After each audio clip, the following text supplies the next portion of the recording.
Hello,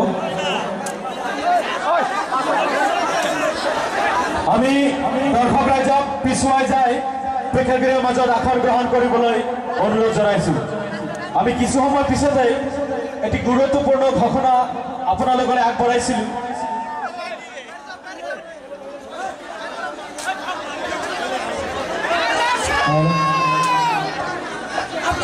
hello, আপনারা please বিশৃঙ্খলা সৃষ্টি করবেন না, প্লিজ।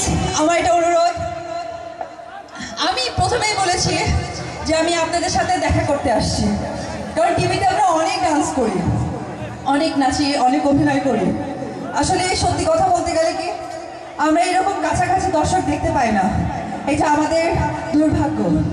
তাই আমার সৌভাগ্য হয়েছে আজকে আমি আসামের বরপেটা জেলার চরপেটা গ্রামে, ঠিক আছে, আমি এসেছি শুধুমাত্র আপনাদের ভালোবাসায়, আপনাদের টানে। প্লিজ একটা জোরে হাততালি। আমি একটা কথা জানি, আমি বাংলাদেশের মেয়ে, কিন্তু এখানে যারা বসে আছেন তারা সবাই, তাদের সবার বাংলাদেশের জন্ম আছে, ঠিক তো? আমরা যখন বিদেশে যাই তখন আমরা সবাইকে বলি বাঙালি। আজকে আমি আসামেও একটি কথা বলবো, আপনারা সবাই আমার বাংলাদেশের বাঙালি, তাই তো?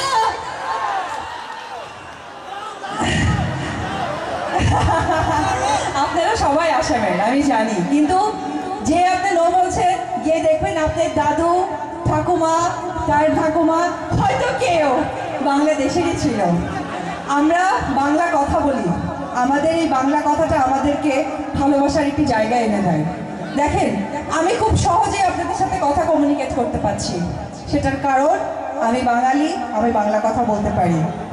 আর আপনাদেরকে আমি বিশেষভাবে ধন্যবাদ জানাতে চাই যে আপনারা এখানে থেকেও বাংলাদেশের গান, বাংলাদেশের সিনেমা দেখেন এবং বাংলাদেশের আর্টিস্টকে এত সম্মান দেন। এটা সত্যি আমাদের কাছে অনেক প্রাপ্তি, অনেক পাওনা। তার জন্য আমি আপনাদের কাছে আমাদের অনেকভাবে সেলিউট, অনেকভাবে।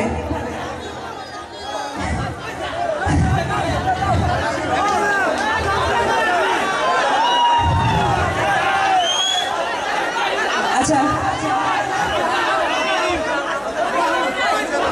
ঠিক আছে, আপনারা এই জায়গা থেকে একটু সরে যান, আরেকজন যেন দেখতে কষ্ট না হয়, প্লিজ। আরেকটি মানুষের কথা আপনাদের সাথে শেয়ার করব, বলেন তো কে? আমার ছেলে আবরাম খান জয়।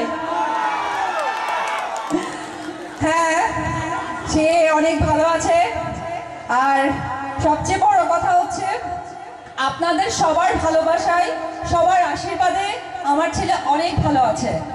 আমি ওকে জন্মাবার সময়, হয়তো আপনারা আজকাল ইন্টারনেটের যুগ, আপনারা সবাই জানেন যে ওকে নিয়ে আমি কতটা যুদ্ধ করেছি।